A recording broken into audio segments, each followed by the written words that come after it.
Dans le point de presse d'aujourd'hui, nous aurons quasiment 2-3 minutes où je vais revenir sur les éléments, les décisions fortes du Conseil. Ensuite, le professeur Martial va nous faire le point au niveau de la maladie, donc pendant 5 minutes. Nous aurons ensuite le professeur Akassoum Malga qui est là, qui va nous présenter un peu les grands axes de la recherche, ou en tout cas des soins qui peuvent être apportés aujourd'hui au niveau de la recherche médicale dans notre pays, à la fois donc au niveau de la recherche mise en place par nos chercheurs dans le cadre formel, mais également avec les tradis praticiens. Et puis on aura ensuite 15 minutes d'échange avec les professeurs qui sont là. Donc si vous avez des questions sur la question de la recherche, c'est l'occasion de les poser. Sinon vous avez également le professeur Martial qui est là pour vos points habituels. Je voudrais inviter le professeur Martial Odagwa à nous présenter donc la situation à la date donc de ce jour. Merci professeur. Bonsoir à tous. Alors je m'en vais de vous donner quelques petits éléments de point de presse. Alors à ce jour, l'épidémie touche 172 pays et 45 pays en Afrique sont touchés. Et pour le seul voisin donc, du Burkina qui n'était pas touché, le Mali a été touché. Donc vous avez la Côte d'Ivoire, le Ghana, le Togo, le Bénin, le Niger et le Mali. Le Burkina, à la date du 25 mars donc 2020, a enregistré 152 cas, dont 6 nouveaux cas, et avec malheureusement 7 décès, mais je reviendrai dessus. Donc vous avez 127 cas à Ouagadougou, 10 à Bobo, 6 à Boromo, 2 à Dédougou, 3 à Oundé et 1 à Bamfora, 1 à Manga et enfin 2 à Zorogo. Donc comme vous le voyez, il y a de nouveaux foyers.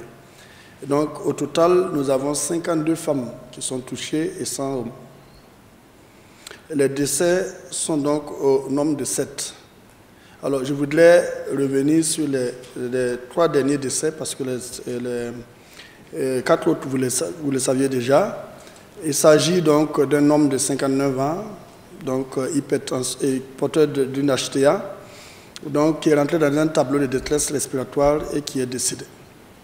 Et une femme également de 75 ans, donc, ayant pour antécédent une hypertension artérielle, un diabète, qui est également décédé dans le tableau de détresse respiratoire qu'il a amené. Enfin, un homme de 50 ans, et je précise ici que c'est un Philippin, diabétique connu, donc, qui est donc rentré dans un tableau de détresse respiratoire, il en est décédé. Certains d'entre vous m'ont contacté pour vérifier la véracité des 3 décès qui figuraient sur le site web, qui ne ressortaient pas sur le communiqué de presse. Et d'ailleurs, de toute façon, je vous ai donné à tous mon numéro, ça vous sert à ça. Alors, je trouve que c'est une bonne démarche, d'autant que pour ceux qui m'ont approché, ça l'était beaucoup plus pour nous alerter sur une éventuelle falsification du site web. Alors, je voulais profiter de l'occasion pour vous informer que le site web, et vous pouvez vous renseigner pour ceux qui connaissent ce que c'est qu'un site web, est un rapport dynamique, donc qui inclut les événements au fur et à mesure que vous les recevez. Alors, les guérisons sont attestées par des tests que nous recevons du laboratoire, et c'est nous qui le communiquons à l'équipe de prise en charge. Donc, et alors que les décès proviennent de l'équipe de prise en charge. Donc, les éléments techniques que nous avons fournis pour le point de presse étaient ceux disponibles à notre niveau à cet instant précis. Donc, et toutes les informations qui ont été reçues par la suite ont été reversées dans le site web au fur et à mesure que nous les recevions. Et donc, le site web, de toute façon, vous le savez tous, est un document public. Et on est nullement obligé d'y faire figurer des informations sur l'intention première était de les cacher. Nous avions au total 10 guérisons, mais je voudrais revenir, parce que ça fait l'objet d'un communiqué de presse, je voudrais revenir sur les 3 guérisons. Il s'agit de 2 femmes de 26 ans et de 23 ans et un homme de 36 ans. Comme vous le voyez, le Covid semble manifestement moins létal chez les personnes jeunes. Je ne dis pas que les personnes jeunes ne doivent pas faire attention. Vous avez vu qu'on a eu un décès quand même d'un homme de 33 ans, quand bien même presque tous les décès sont au-dessus de la cinquantaine. Nous avons enregistré au total 19 323 appels vous allez le remarquer progressivement, le temps d'attente va être court, même si pour le moment il est quand même assez long. Nous sommes maintenant à 35 postes et nous allons passer bientôt à 65 postes en temps réel qui peuvent recevoir les appels.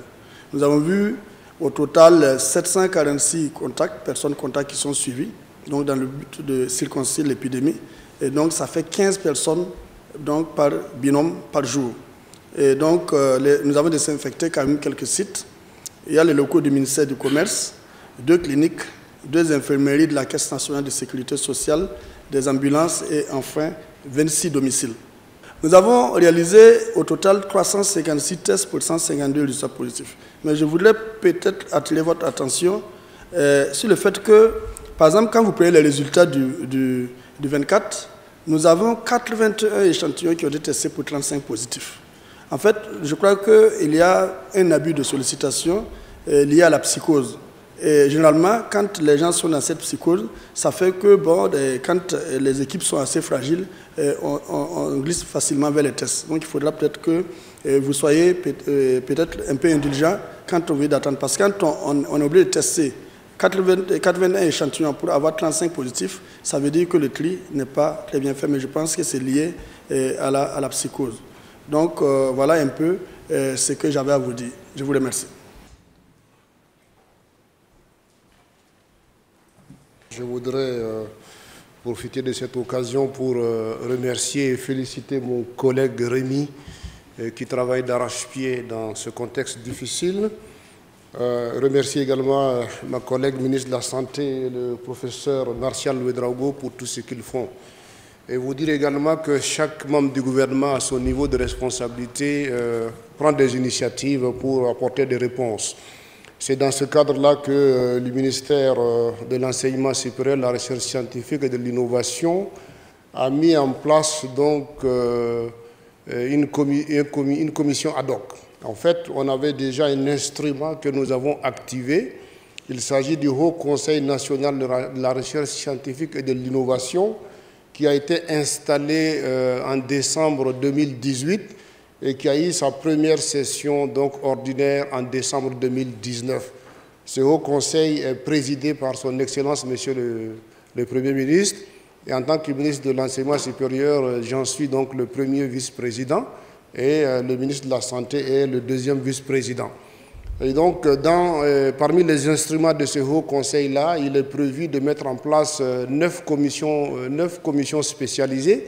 L'une des commissions spécialisées s'occupe de la santé et du bien-être. Donc, dans ce contexte de Covid-19, nous avons convoqué une session extraordinaire du Haut Conseil national de la recherche scientifique et de l'innovation et nous avons procédé à la mise en place d'une commission ad hoc qui va s'occuper de la santé et du bien-être. Cette commission est composée de 17 personnes. Il y a 2 personnes qui sont les rapporteurs, dont le docteur Idrissa Kaboré qui est là, et le DGS de notre ministère. Les 15 autres ont été retenus en fonction de leur profil de spécialistes dans différents domaines. Et je peux vous citer rapidement le domaine de l'infectiologie, le domaine de l'immunologie, le domaine épidémiologie, des socio-anthropologues de la santé, des philosophes de l'éthique, et des juristes, des spécialistes de l'économie et du commerce, puisque un certain nombre de ministères ont été sollicités pour qu'ils nous envoient donc des experts dans ces différents domaines-là. Donc, cette commission spécialisée a travaillé, a essayé donc de faire le point par rapport à la chloroquine et un certain nombre de produits qui sont utilisés. Mais aussi, cette commission, nous avons demandé qu'elle soit en rapport avec l'Académie nationale, également avec l'Institut de santé publique, mais également travailler avec le chorus, donc avec le professeur Martial Ouedraogo. Et donc, dans la foulée, nous avons avancé en voyant ce qu'on peut faire assez rapidement. Et donc, les chercheurs de l'IRSS, qui est notre institut de recherche en sciences de la santé, ont proposé de mettre en place 2 essais cliniques. Les essais cliniques, ce sont des essais où on va administrer des produits à des malades et faire un suivi pour voir donc l'évolution de leur état de santé, pour voir si les produits qui sont administrés permettent donc de retrouver la santé rapidement, mais en même temps de contrôler les effets et les conséquences de ces produits-là. Donc les deux essais, le premier essai c'est celui qui porte donc sur la chloroquine, qui va donc être coordonné par le professeur Tinto Alidou qui est là, qui est donc le responsable de l'IRSS à Nanoro. Mais les essais vont se faire donc à Tengadogo et aussi à Bobo en collaboration avec le centre Muraz au niveau donc de l'hôpital Souro-Sanon. Donc voilà, cet essai-là, il va donc combiner la chloroquine et puis l'azithromycine pour des malades et faire le suivi pour voir si on peut passer assez rapidement à un traitement à la chloroquine pour les malades que nous avons au niveau du Burkina. Ça, c'est le premier essai. Le deuxième essai va être donc coordonné par le professeur Ouedraogo Sylvain, qui est le directeur de l'IRSS, qui n'est pas là ce matin, mais il est représenté par le docteur Tarnagda, qui est dans son équipe. À ce niveau-là, il s'agit donc de faire des essais cliniques sur 64 malades, 2 groupes de 32. Le premier groupe de 32, on va donc administrer l'apivirine. L'apivirine qui est un produit antirétroviral, mais aussi antiviral.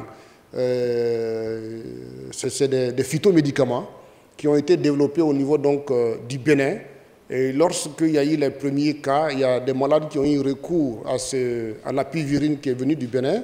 Et donc, on a constaté effectivement une amélioration de leur état de santé.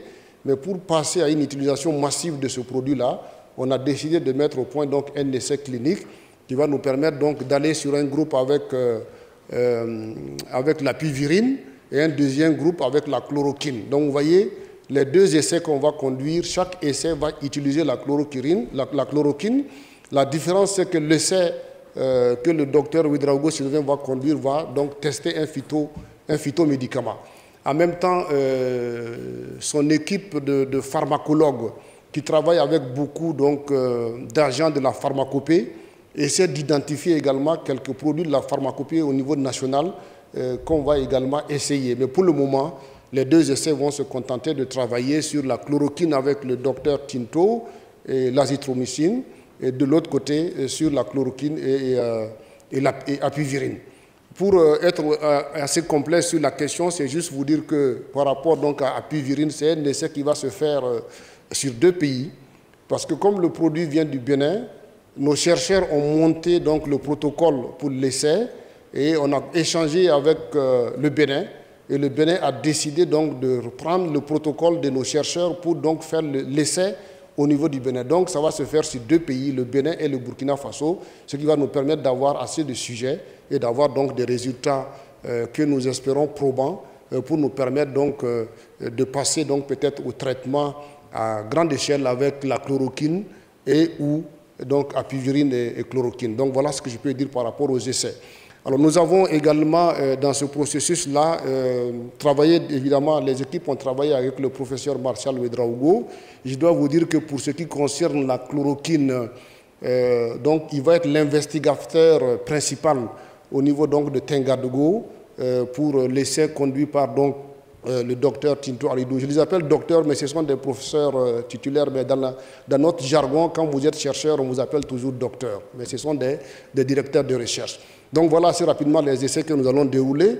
Alors nous avons également, on va soumettre nos dossiers au niveau donc de la commission, du comité national d'éthique pour avoir l'avis de ce comité d'éthique-là, parce que ce sont des vies humaines qui vont être concernées et il est important que les différentes instances qui donnent les approbations donc, valident nos protocoles. Le comité d'éthique doit se réunir demain, vendredi, et nous espérons donc qu'on va avoir donc leur avis. À côté de ça, il y a une autre structure au niveau donc, du ministère de la Santé qui doit donner aussi son avis. Et on a donc demandé leur avis pour que nos 2 essais soient validés et pour pouvoir nous protéger par rapport à ce qu'on veut faire. Donc assez rapidement, c'est le ministère en charge de l'enseignement supérieur, mais en étroite collaboration avec le ministère de la Santé, parce que c'est eux qui vont être les utilisateurs finaux de tout ce que nous sommes en train de faire. Je dois vous dire que nous disposons aussi d'une unité e-pharma pour donc la fabrication, la production des comprimés. Et à l'occasion du Covid-19, nous avons décidé d'activer ce e-pharma parce que comme la chloroquine n'était plus utilisée, e-pharma ne produisait plus ce type de comprimés. Mais nous avons décidé de réactiver ça pour qu'on ait une capacité de production du paracétamol et de la chloroquine au cas où donc nos essais s'avéraient concluants. Le Burkina a les capacités de produire sur place les paracétamol et la chloroquine à travers donc, les laboratoires donc, et les unités de production de l'IRSS. Je dois dire que nous avons aussi un centre d'excellence dans le domaine donc, de ce qu'on appelle la galénique, qui est la production donc, des médicaments, qui est donc hébergé à l'université Joseph Kizerbo, qui également est en train de s'activer pour accompagner ce processus-là. Voilà ce qu'on peut dire assez rapidement par rapport à tout ce que nous envisageons de faire par rapport donc, à la situation du Covid-19. Les chercheurs sont en mouvement pour qu'on puisse avancer assez rapidement sur ces préoccupations-là. Je vous remercie. C'est bon, je peux? Ok. Alice Kiombiano de Burkina 24.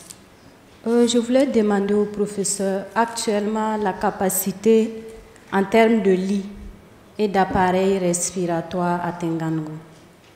Est-ce qu'on peut avoir des chiffres, si possible? Aussi, on avait appris que l'hôpital de Zignaré allait être pris pour accueillir des malades. Est-ce que c'est effectif? Il faut savoir que rien que Tengango, qui a été réquisitionné pour un centre de prise en charge intégré des patients Covid, Tengango a une capacité de 400 lits. Mais cette capacité sera atteinte progressivement. Et donc plusieurs lits de réanimation. Alors, je ne sais pas pourquoi vous êtes préoccupé par les respirateurs. Par contre, j'insiste tous les jours que le problème n'est pas de souhaiter avoir des malades à réanimer, mais de prévenir pour qu'il y ait des malades pour qu'on n'ait pas de malades à réanimer de toute façon qui sont peu nombreux. Je ne sais pas pourquoi vous n'insistez pas sur les mesures de prévention et vous insistez tout le temps sur les respirateurs. Je ne sais même pas si finalement vous savez ce que c'est qu'un respirateur. Alors donc je pense qu'il faut qu'on insiste beaucoup plus sur le fait que même les malades qui nécessitent les respirateurs là, même les cas de détresse qui nécessitent des respirateurs sont évitables. Et moi je voudrais qu'on insiste beaucoup sur ce qui est évitable et non pas chercher à guérir ce qui est grave. Alors, parce qu'on peut les éviter. Bon, Zignaré est un centre en prospection en fait. Mais nous ne sommes pas pour le moment dépassés par nos capacités. Je vous ai dit qu'il y a Tengango qui a une capacité opérationnelle de 400 places.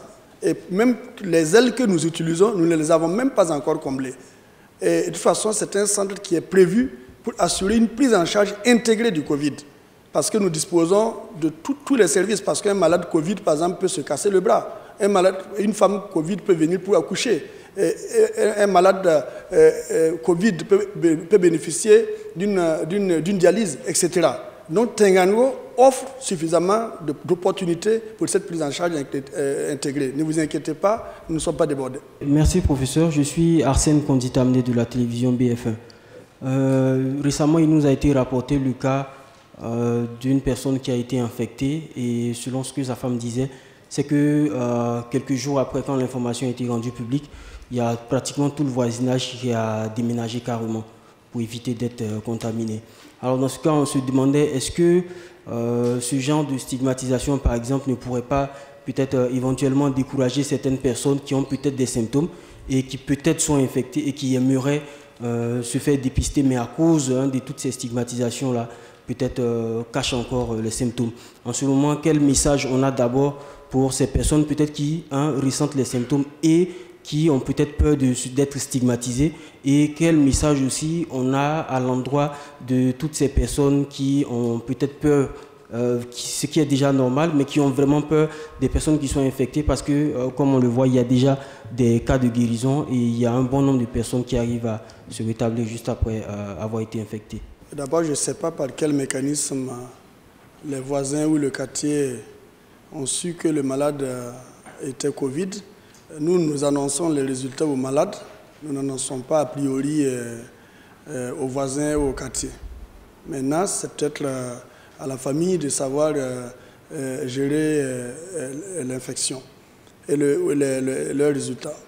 Et dans tous les cas de figure, de toute façon, cette psychose-là, donc, elle ne peut qu'exister. C'est pour ça que vous voyez partout des gens qui portent des masques quand il ne le faut pas, etc. Et j'ai soulevé tantôt le fait qu'on a fait plus de 80 tests pour 30 et quelques résultats positifs. Donc, ça participe un peu à cette psychose-là. Donc, le message que j'ai plutôt à lancer, c'est que lorsqu'on sait qu'on est malade, mieux vaut nous interpeller plus tôt, parce que de toute façon, plus vous traînez, et mieux vous allez contaminer des gens, et je crois que ce n'est pas votre désir, et plus vous traînez, plus vous allez aggraver votre cas et venir en détresse respiratoire, et vous avez plus de chances de mourir. Donc au lieu de nous faire rechercher des respirateurs, mieux vaut venir tôt pour nous faire dépister et limiter et circonscrire l'épidémie. Ce n'est pas une maladie dont on doit avoir peur, c'est une maladie qui n'est pas de toute façon mortelle à 100%. Et il y a très peu de morts, c'est vrai, mais la mortalité est influencée par non seulement un certain nombre de facteurs de risque, mais également le retard dans la prise en charge. Donc je crois que ces personnes-là devraient pouvoir se faire prendre en charge très tôt. Je suis Ali Tinto, sur les Radar Info Burkina. Bientôt des villes seront mises en quarantaine. Oui. Est-ce que l'organisation du test de dépistage massif est-elle envisagée? Non, le test massif n'est ni recommandé ni envisagé de toute façon, parce qu'il ne sert à rien. Alors je vous ai dit, alors il faut peut-être que je revienne là-dessus, parce que ça aussi ça participe à la psychose. Vous voyez qu'on a fait trop de tests et finalement on n'a eu que quelques positifs. Je vous ai dit que ce n'est pas parce qu'on a été en contact avec un malade qu'on va faire la maladie. Mais même si on devait faire la maladie, il faut un temps entre le contact avec le malade et la maladie. C'est le temps qu'on appelle l'incubation. Et pendant ce temps, de toute façon, même si vous faites le test, il sera négatif. Donc, même si la ville est en confinement, il faut que les personnes qui sont dans cette ville continuent à obéir à nos directives. Voilà. Et donc, ce n'est pas parce que la ville est confinée que les gens vont maintenant cesser de respecter les directives, parce que la maladie va continuer à évoluer dans ce confinement. Et lorsqu'on va lever le confinement, ça sera maintenant une bombe qu'on va laisser dans tout le Burkina. Donc, quand on est confiné, il faut qu'on fasse tout. On sait qu'on est confiné, mais que chacun y mette du sien pour qu'on puisse justement extirper la maladie, pour que le confinement serve vraiment à quelque chose. C'est Tigaché Kamer Sawargo du Faso.net. Alors, je voudrais bien comprendre, dans certains pays, on entend parler de période de pic. Alors, le Burkina Faso est à 152 cas. Je voudrais savoir à quel stade nous en sommes. En fait, quand je vous ai parlé tantôt de l'épidémie, je vous ai dit qu'une personne peut contaminer 3 personnes. Et je vous ai dit, essayez d'appliquer une règle mathématique. Ça veut dire que si initialement vous avez 100, vous risquez d'avoir 300. Mais quand on y met le temps d'incubation de la maladie, il suffit de regarder à peu près quand est-ce que les gens vont à peu près demander, c'est à peu près à partir de 2 semaines à peu près. Donc, si vous avez une base, par exemple, de 300 personnes, et que vous attendez à 300 personnes, il faut que ça soit au bout de 2 semaines. Mais maintenant, n'oubliez pas qu'il y a d'autres contacts qui vont se développer encore. Donc, il faut s'attendre, dans tous les cas, à un peu plus que ce que nous avons actuellement. Yaya Boudani, je travaille pour Radio Pulsar et pour Radio France Internationale. Moi, j'ai 3 questions. Le ministre a parlé d'état d'alerte sanitaire. On entend parler d'état d'urgence sanitaire. Je ne sais pas la différence, c'est quoi. Qu'est-ce que cela va impliquer? Et cette mise en quarantaine, quel sera son mode d'emploi, si on peut le dire ainsi? Et la 3e question, il y a aussi des villes concernées. On ne sait pas quelles sont ces villes concernées. Et on parle, ça c'est une dernière question, de 5 h du matin à partir de demain. Est-ce que les populations de ces villes-là auront le temps de faire leur approvisionnement? Non, mais non, moi je donne des informations techniques sur les villes concernées, pas l'épidémie. Voilà. Donc, Sewaga, Bobo, Boromo, Dedougou, Oundé, Banfora et Mena Zorgo. Mon nom, c'est Christine Koulibaly de la télévision nationale. Je ne sais pas si j'ai été un peu distraite. Je voulais juste savoir le temps que vont prendre ces essais-là. Oui, Daouda Nitema du journal Actualité. J'aimerais savoir pourquoi c'est maintenant qu'on associe la recherche scientifique. Puisqu'il y a un bon moment quand même que ce virus-là a commencé à faire ses dégâts en Chine et on apprenait aussi même que son apparition sur le continent était imminente. Pourquoi c'est maintenant concrètement même qu'à votre niveau, vous associez la recherche? Je suis Issa Sigiré du journal Le Pays. Vous avez tantôt parlé de 2 essais cliniques et selon les dires du professeur Ouedraogo, il y a 2 cas, des cas compliqués et des cas moins compliqués. Alors, c'est sur quel type de patients ces essais cliniques-là seront appliqués? Tinto Ali qui revient. En ce qui concerne l'utilisation de la chloroquine, une dizaine de pays environ ont associé la chloroquine dans le traitement du coronavirus, pendant que d'autres pays sont dans des débats quant à son utilisation. Peut-on savoir davantage sur la chloroquine? Hervé Kaboré de Radio Burkina. En fait, je ne sais pas si je n'ai pas bien saisi, mais la concertation avec nos tradis pharmaciens, ça a donné quoi exactement? Ou bien c'est l'apivérine qui nous vient du Bénin qui a été opté? Donc, je veux savoir quelle a été leur contribution. Merci. Je pense que pour certains aspects, je vais appeler les experts pour qu'ils viennent donner donc leur avis, et surtout la question concernant les temps d'essai, puisque chaque essai, les essais n'ont pas le même temps. Donc, ils vont vous donner donc, la durée de leurs essais. Pourquoi en ce moment? Ben oui, si vous voulez travailler sur des cas réels, parce que les essais que nous sommes en train de conduire sont des cas sur des malades réels. Donc, pendant que la maladie est en Chine, vous comprenez qu'on ne pouvait pas travailler sur des Chinois malades de l'autre côté. Maintenant, on a eu des cas chez nous. On a commencé à mettre les instances, puisqu'il faut avoir les instances pour pouvoir travailler. Et après la mise en place de ces instances-là, les chercheurs ont commencé donc à monter les essais. Et vous voyez que même les protocoles sont prêts, mais on ne peut pas commencer aujourd'hui. Parce que si vous voulez faire de la recherche, il y a un minimum de précautions à prendre. Si aujourd'hui on se met à donner la pivérine à tous les malades, la chloroquine à tous les malades, et que les décès s'enchaînent, vous comprendrez qu'on va attaquer le ministère et les chercheurs.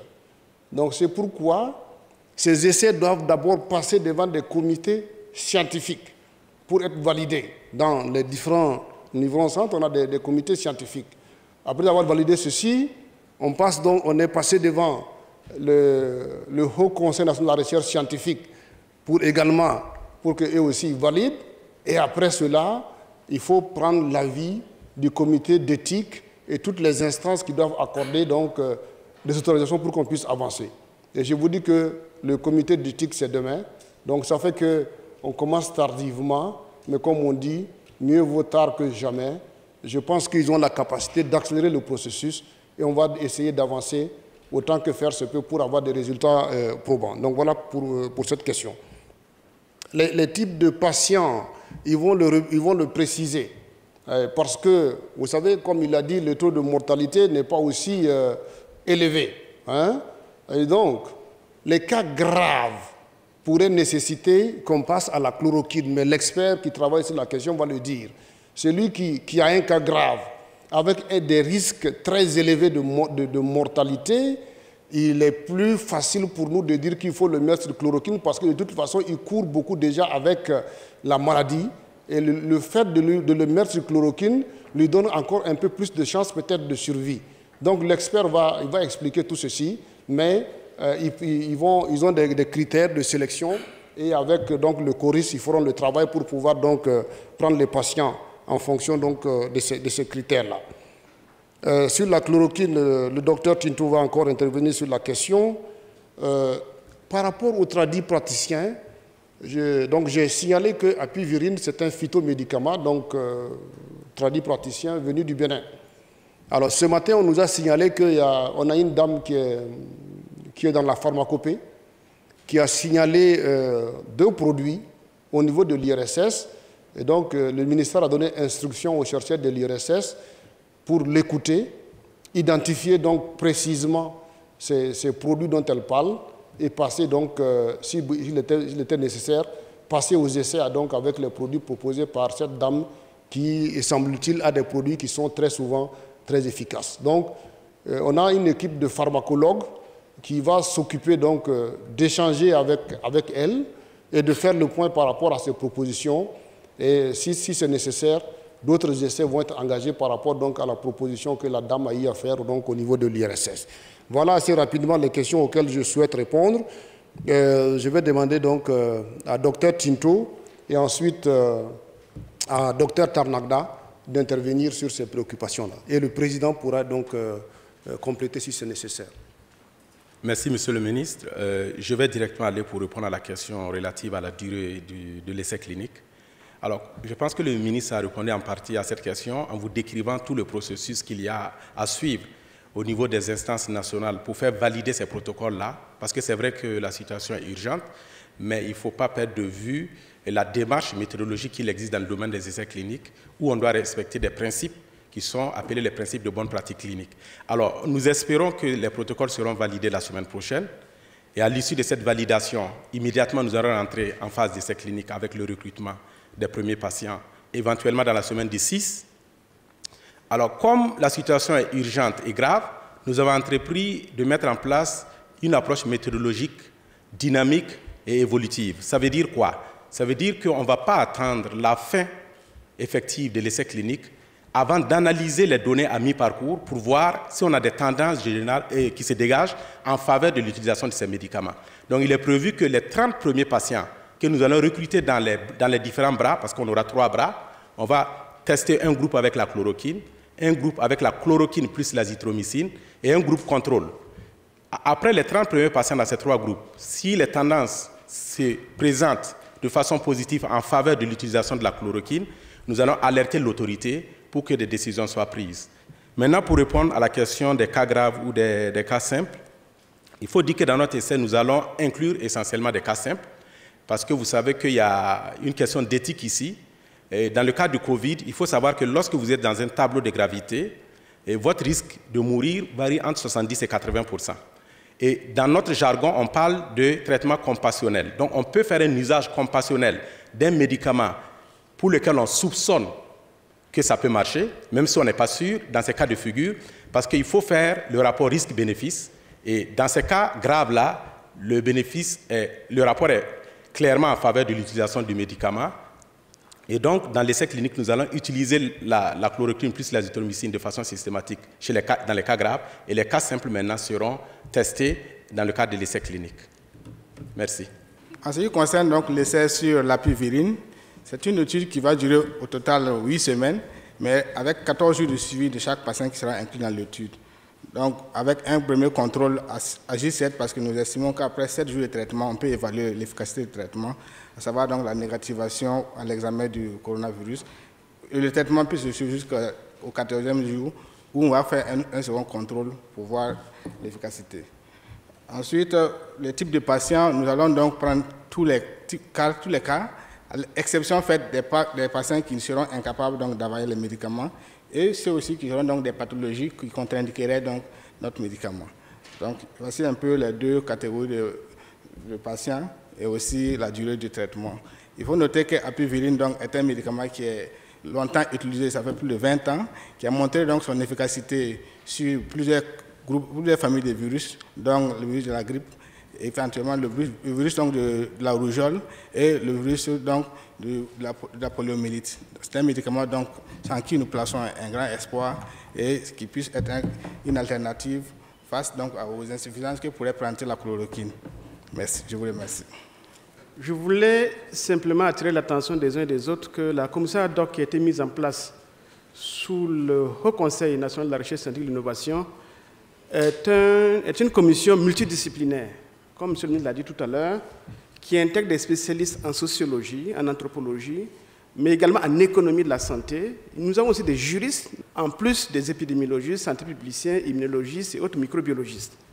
C'est pour vous dire que, entre autres, notre fonction, c'est d'essayer de proposer des avis techniques et scientifiques aux autorités pour toutes les questions pour lesquelles ils vont être amenés à nous saisir. Mais c'est aussi, nous aussi, en tant que Burkinabés, d'anticiper en faisant en sorte qu'en vous écoutant, en vous lisant, en regardant comment l'épidémie se comporte dans les autres pays, prendre en charge un certain nombre de questions sur lesquelles nous réfléchissons et nous rendons compte auprès des autorités d'un certain nombre d'avis techniques pour les permettre de prendre des décisions. Alors, au sein de la commission ad hoc qui a été mise en place, nous avons créé des sous-commissions qui sont déjà en place, qui sont en train de travailler. La sous-commission a regardé l'aspect chloroquine et a rendu ce matin un premier avis extrêmement positif qu'il faut qu'absolument nous y allons. Un de vos collègues a dit tout à l'heure que la problématique de la chloroquine est discutée, mais c'est aussi ça la science.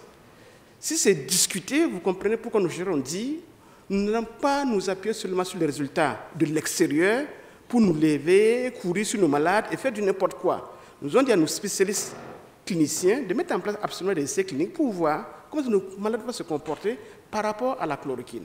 Voilà ce que je souhaitais dire, Monsieur le ministre, en complément de ce que mes collègues ont dit. Merci beaucoup. Je crois que vous avez demandé quel est le mode d'action pour qu'on l'utilise comme antirétroviral. Alors, il faut savoir que le virus, quand il rentre dans l'organisme, il doit pénétrer les cellules pour récupérer donc, le génome, c'est-à-dire le matériel génétique de cette cellule-là pour se reproduire. Alors, pour que le virus puisse pénétrer, il y a ce qu'on appelle des récepteurs, comme pour aller s'allumer. Alors, donc, on pense que d'une part, la chloroquine agit en perturbant donc l'allumage à ces récepteurs-là.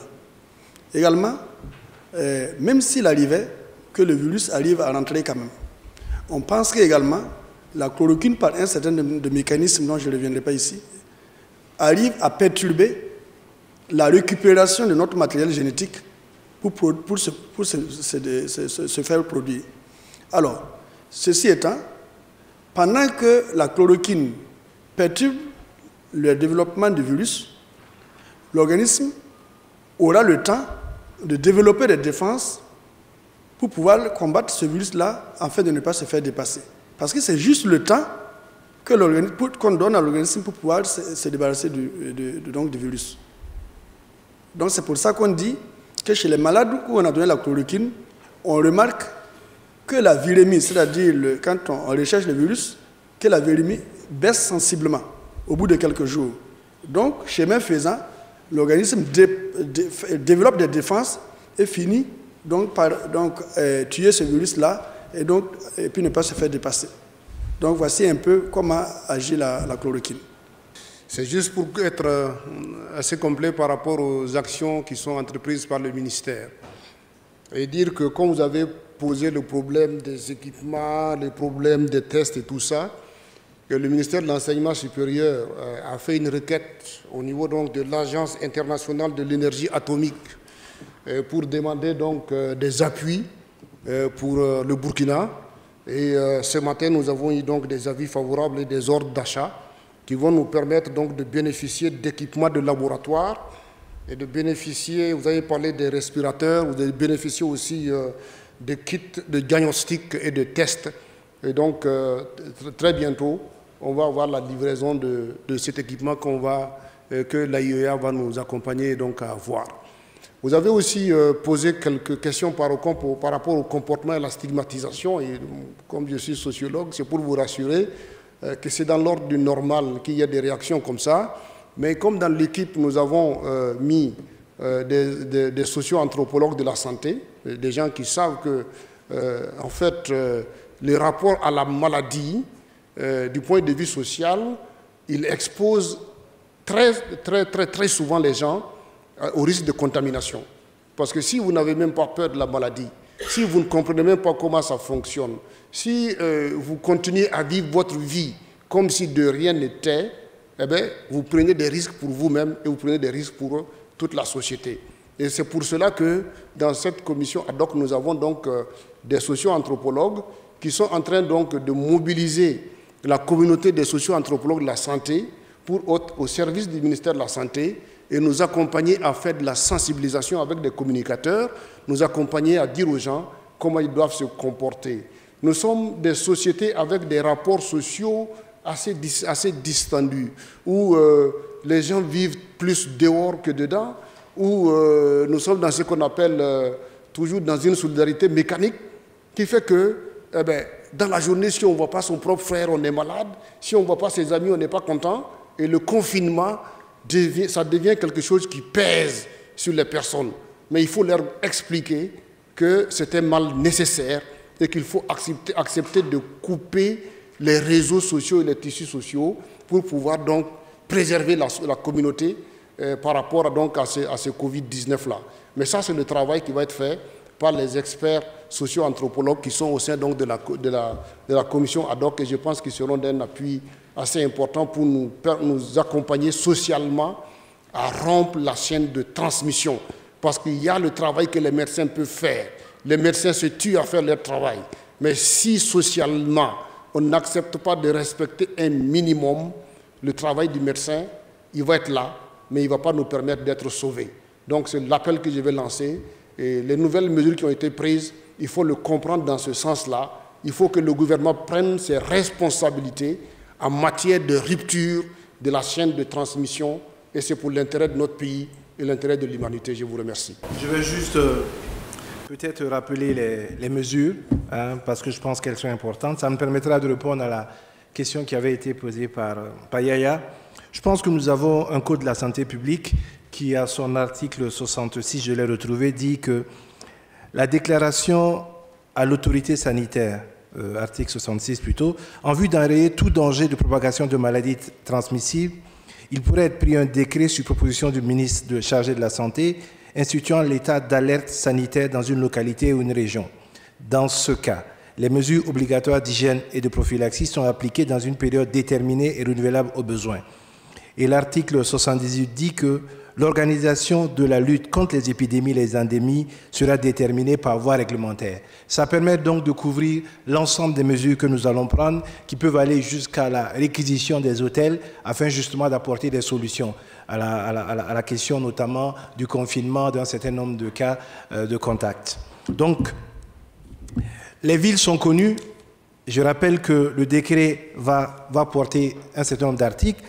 L'article dira que ces villes qui ont déjà un cas positif, à savoir Ouagadougou, Bobo Dioulasso, Boromo, Oundé, Dédougou, Banfora, Manga et Zorgo, sont mises en quarantaine.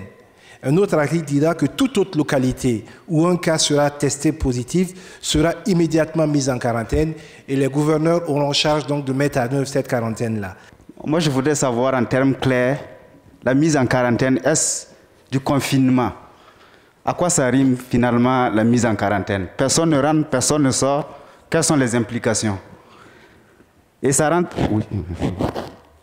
Et particulièrement pour les hommes des médias, est-ce qu'il y a des dispositions particulières pour nous permettre de continuer à faire notre travail? À partir de demain matin, 5 heures, personne ne rentre ni ne sort des villes qui sont concernées. Personne ne rentre ni par cheval, ni par véhicule, ni par vélo. Personne ne rentre, personne ne sort. Voilà, je pense que c'est assez clair. Maintenant, à l'intérieur, nous demandons de réduire les déplacements. Donc, réduisons nos déplacements, restons à l'intérieur de nos maisons le plus possible en appliquant les règles qui ont été prescrites. Pour les journalistes, vous êtes des citoyens. Donc, si malheureusement vous n'avez pas de relais dans les autres localités, ça s'applique à vous également. Personne ne sort ni ne rentre. Les forces de sécurité et de défense ont été instruites d'appliquer de façon ferme cette situation. L'objectif, on dit les différents professeurs ici, c'est d'arriver à une rupture de la chaîne de transmission communautaire. Parce qu'aujourd'hui, c'est nous qui apportons dans nos déplacements les maladies dans les autres localités. Voilà. Les foyers sont partis de Ouagadougou et de Oundé, et ils sont en train d'essaimer un peu à l'intérieur du pays. Et il faut arrêter cela. Est-ce que des dispositions sont prévues pour soutenir la population dans cette mise en quarantaine? Parce qu'on a vu que dans notre pays, le gouvernement, d'autres gouvernements l'ont fait. Est-ce qu'au Burkina, c'est prévu? Quel genre de mesures? Précisez. Pour les provisions des populations et autres. Oui, le ministre du Commerce, nous aurons l'opportunité de faire venir un responsable du ministère du Commerce. Les boutiques témoins ont été réactivées. Vous avez vu que même dans la fermeture des marchés, tous les marchés n'ont pas été fermés. Uniquement les gros marchés et yards ont été fermés pour que les marchés de proximité continuent à fonctionner. Des dispositions ont été prises, notamment en ce qui est l'approvisionnement, pour que cela soit fait de telle sorte à ce qu'il n'y ait pas de rupture. On verra demain avec le ministère du Commerce pour qu'ils viennent préciser les différentes mesures qui ont été prises, mais tout a été mis en œuvre justement pour éviter ces situations de pénurie qui peuvent arriver. C'est l'occasion ici de rappeler les acteurs à être un tant soit peu burkinabés. burkinabés. C'est-à-dire que dans cette situation-là, que la cupidité et l'appât du gain ne priment pas sur notre solidarité et notre vivre ensemble, c'est important de le rappeler. Dans le Conseil des ministres que nous avons eu, le ministre du Commerce donc a précisé qu'il y avait très peu de flambées. Il avait noté notamment sur le riz, par exemple, Babouanga, comme on l'appelle, que le que ça soit à 16 000, les gens avaient commencé à vendre à 16 500 et que ça avait été mis en œuvre pour que cela soit corrigé. Mais toutes les mesures seront prises et vous savez que cette loi-là, justement, prévoit des sanctions pour les personnes qui seraient amenées à violer les éléments réglementaires qui ont été fixés. Je voulais demander, un temps, vous aviez dit que le plan de riposte avait besoin de 11 milliards et 4 milliards en urgence. À l'heure actuelle, la mobilisation financière s'élève à combien? Et rappelez le professeur qu'il nous a un peu effrayés parce qu'il nous avait assuré que on ne porte pas le masque à tout moment et depuis 2 jours, on le voyait en masque, donc on a un peu eu peur. Non, sur la question de la riposte, effectivement, il y a eu 11 milliards. Il y a eu des annonces qui ont été faites au niveau, par exemple, des structures sous-régionales pour accompagner les différents États. Je pense que certaines structures offrent aux États, notamment dans notre espace, 15 milliards. Mais aujourd'hui, le président du FASO a instruit que le plan soit réévalué. Parce qu'évidemment, nous sommes dans une situation d'être au-delà des 11 milliards qui étaient prévus.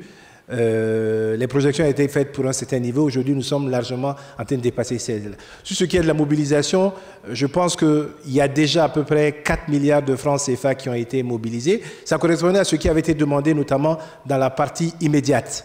Donc, il y a un réajustement qui va être fait. Je pense qu'il y a des structures bancaires qui mettent à la disposition des États membres de leur communauté à peu près 15 milliards de francs CFA. Il y a d'autres structures qui sont en eux. Mais tout cela doit être pris en compte pour être affiné. Et donc, le président du FASO a donné instruction au ministre de la Santé, au ministre des Transports et à celui de l'économie des finances, de réajuster le plan afin que nous puissions y répondre. Et je pense que vous pouvez ne pas être inquiète. La distance qu'il y a entre vous et le professeur Martial est largement suffisante pour que si jamais il y avait quelque chose, vous ne soyez pas en état. Mais il n'y a rien. Vous pouvez en être assuré. Il a suffisamment de conscience professionnelle pour ne pas venir ici en état malade. Merci. Donc, je voudrais m'arrêter sur ça. Vous remercier encore. Traduire, comme je disais, la compassion du gouvernement aux familles qui sont touchées. Véritablement nos encouragements, nos félicitations au corps médical, mais également à tous ceux qui contribuent à la lutte contre le Covid. Saluer les donateurs qui se sont manifestés.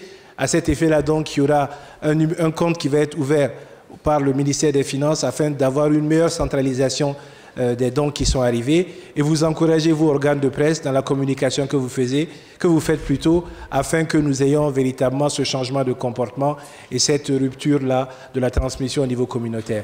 Merci et à demain.